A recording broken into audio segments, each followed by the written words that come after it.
Big boss Telugu season 8 తాజా episode చూసుకున్నట్లయితే చాలా అంటే చాలా ఇంట్రెస్టింగ్ విషయాలు జరిగినాయి. అన్నీ కూడా మనం అయితే మాట్లాడుకుందాం. అయితే వాటిలో మరీ ముఖ్యంగా సోనియా గురించి అయితే మనం మాట్లాడుకోవాలి. ఎందుకంటే సోనియా కొత్తగా ఇంకొకళ్ళకి నా సపోర్ట్ అవసరం ఉంది అనేటువంటి కామెంట్స్ అయితే చేసింది. అవి చూడగానే నాకైతే భయంకరంగా నవ్వొచ్చిందనమాట. ఎందుకంటే సోనియా ఎందుకో హౌస్లో ఉన్న వాళ్ళందరికీ కూడా నా గైడెన్స్ అవసరం ఉంది, వాళ్ళకి నా సపోర్ట్ కావాలి, వాళ్ళు ఇండిపెండెంట్గా వాళ్ళ గేమ్ ఆడలేరు అని తనకి తాను ఇచ్చుకునే ఎలివేషన్స్ చూస్తే నాకైతే ఒక రకంగా ఒక సైడ్ నుంచి చిన్న నవ్వు అయితే వస్తుందన్నమాట. ఎందుకంటే హౌస్లో ఉన్న వాళ్ళందరిలో కూడా టైటిల్ నేనే కొట్టకపోతా అనేది ఆమె కాన్ఫిడెన్స్. హౌస్లో నాకు మించి ఎవ్వరూ కూడా గేమ్ సరిగ్గా ఆడలేరు అని చెప్పి ఆమె ప్రగాఢ విశ్వాసం అనమాట. అలాగే రూల్స్ నేను తప్పితే ఎవరు ఫాలో అవ్వరు, స్ట్రాటజీస్ నేను తప్పితే ఎవరు ప్లే చేయరు, హౌస్లో నేను తప్పితే నన్ను మించిన వాళ్ళు ఎవరూ లేరు అని ఆవిడ గురించి ఆవిడ ఇచ్చుకునే ఎలివేషన్స్ చూస్తే నిజంగా అంటే హాస్యాస్పదంగా అనిపిస్తుంది ఒక్కోసారి. అంటే సెల్ఫ్ కాన్ఫిడెన్స్ ఉండాలి ఖచ్చితంగా, తప్పని ఎవరు అనట్లేదు.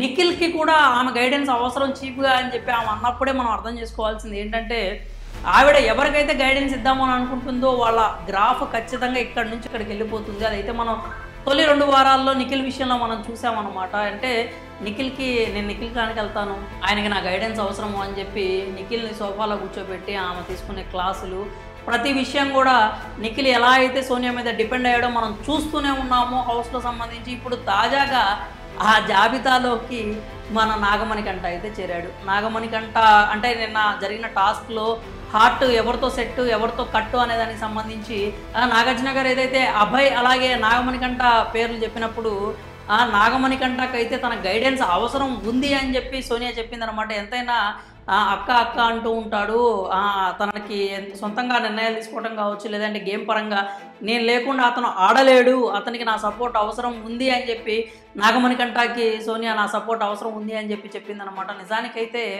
సోనియా సపోర్ట్ ఏదైతే నాగమణికంఠకి అవసరం లేదు. ఎందుకంటే హౌస్లో ఉన్న వాళ్ళల్లో పక్కా స్ట్రాటజికల్గా పక్కా అంటే నెక్స్ట్ మనం ఏం మాట్లాడితే ఏం వెళ్తుంది, ఎలా మాట్లాడితే ఎవరు ఎలా రిసీవ్ చేసుకుంటారు, ఎలా మాట్లాడితే మనం ఆడియన్స్ దృష్టిలో పడతాం, ఎలా మాట్లాడితే ఆడియన్స్ దృష్టిలో మనం బ్యాడ్ అవుతామని క్లియర్ కట్ క్లారిటీ ఉన్నది నాగమణికంఠకి. అతను ఆడే ప్రతి ఆటని, మాట్లాడే ప్రతి మాటని, చేసే ప్రతి మూవ్ని కూడా 1కి 10 సార్లు క్యాలిక్యులేట్ చేసుకుని నాగమణికంఠ అయితే ఆడుతూ ఉన్నాడు అనమాట హౌస్లో. ఆ విషయం అందరికీ తెలిసిందే, ఆడియన్స్కి అయితే తెలుసు. కానీ సోనియా తనని తాను ఎక్కువ ఊహించుకుని నాగమణికంఠని చాలా తక్కువ చేసిందనమాట. నామినేషన్ సంబంధించి కూడా అంటే ఒకసారి అబ్బాయి కూడా మాట్లాడుతూ నామినేషన్ గురించి మనోడిని ఏదో కొంచెం ప్యాంపర్ చేయాలని చూస్తే నాగమణికంఠ వెంటనే అనేసాడంట, ఏం లేదక్క అసలు యాక్చువల్గా నేను నిన్ను నామినేట్ చేయాల్సింది, కానీ నీకంటే ఒక్క పాయింట్ ఎక్కువ ఉండటం వల్ల వేరే వాళ్ళ పేరు చెప్పాల్సి వచ్చింది అని చెప్పి నాగమణికంఠ జలకిచ్చాడు సోనియాకే అని చెప్పి అబ్బాయి కూడా ఒక సందర్భంలో మనం చెప్పడం చూసాం. ఎందుకంటే నాగమణికంఠ క్లియర్ కట్ క్లారిటీతో ఉన్నాడు. అతను ఎవరికి క్లోజ్ అయినా కానీ ఎవరితో మాట్లాడినా కానీ వాళ్ళని అయితే నామినేట్ చేస్తాడు. ఎందుకంటే వాళ్ళతో క్లోజ్గా ఉండి వాళ్ళ దగ్గర ఉన్నటువంటి ప్లస్లు మైనస్లు తెలుసుకొని ఏదైనా కానీ ఒక్క ఫ్లా దొరికిందంటే ఆ ఫ్లాని తీసుకొచ్చి వీకెండ్లో పెట్టేసి నామినేట్ కూడా చేసేస్తాడనమాట. ఇప్పుడు ఈ వారం ఇంకా నామినేషన్కి సంబంధించి వీళ్ళు ఇంకా ఇప్పుడే కలుస్తున్నారు కాబట్టి ఇప్పుడే నా గైడెన్స్ అవసరం అని చెప్పింది కాబట్టి సోనియా చెప్పిన తర్వాత ఆ గైడెన్స్ అయితే నాగమణికంఠ నెక్స్ట్ వీక్ నామినేషన్ వేసినా వేయచ్చు. మనం అయితే దాంట్లో వేసినా కానీ ఆశ్చర్యపోవాల్సిన అవసరం లేదు. సోనియా గైడెన్స్ హౌస్లో ఎవరికి అంత అవసరం అయితే లేదు అని చెప్పాలి. ఎందుకంటే తనను తాను ఎక్కువ ఊహించుకొని వాళ్ళకి నా గైడెన్స్ అవసరం ఉంది, వీళ్ళకి నా గైడెన్స్ అవసరం ఉంది అని చెప్పి ఆవిడ ఎలివేషన్స్ ఇచ్చుకోవడం అంత కరెక్ట్ కాదేమో అని అనిపిస్తుంది. ఆవిడ ఆట మీద ఆమె శ్రద్ధ పెడితే బాగుంటుంది. ఎందుకంటే బిగ్ బాస్ అనేది ఇండివిజువల్ గేమ్. నువ్వు వచ్చింది ట్రోఫీ కోసమే, నాగమణికంఠ వచ్చింది ట్రోఫీ కోసమే. నాగమణికంఠ ఆటని నువ్వు ఇంప్రూవ్ చేయాల్సిన అవసరం లేదు. అదేదో శ్రద్ధ నీ ఆట మీద పెట్టుకొని ఇంప్రూవ్ అయితే కనుక సోనియాకు ఉన్నటువంటి ఆర్గ్యుమెంటల్ స్కిల్స్ కావచ్చు, సోనియాకు ఉన్నటువంటి స్ట్రాటజీస్ కావచ్చు, సోనియా ఆడే మైండ్ గేమ్ కావచ్చు, ఖచ్చితంగా టాప్ 5కి అయితే వెళ్ళే కంటెస్టెంట్ అనమాట తను. కానీ ఇలా అందరికీ సపోర్ట్ చేసుకుంటూ అందరి ఆట మీద ఎక్కువ శ్రద్ధ పెడితే మాత్రం సోనియా ఆట ఖచ్చితంగా గ్రాఫ్ పడిపోయిద్దనే చెప్పాలి. అయితే ఇది కూడా ఒక మైండ్ గేమ్ కావచ్చు. ఎందుకంటే తనకు ఎవరైతే స్ట్రాంగ్ పోటీ అవుతారో అనుకుంటుందో వాళ్ళనైతే ఆమె టార్గెట్ చేయటం అనేది చూస్తూనే ఉన్నాము. అయితే నాగమణికంఠని టార్గెట్ చేయాలనుకుంటే సోనియాకి బ్యాక్ ఫైర్ అయ్యే ప్రమాదం ఎక్కువ కనిపిస్తుంది. ఎందుకంటే సోనియాకి మైండ్ గేమ్స్లో ధీటుగా సమాధానం చెప్పగల వ్యక్తి నాగమణికంఠ. స్ట్రాటజీస్ పరంగా కూడా నాగమణికంఠ చాలా అంటే చాలా స్ట్రాంగ్గా ఉంటాడు హౌస్లో. కాబట్టి సోనియా నాగమణికంఠ జోలికి వెళ్లకుండా ఉంటేనే మంచిది.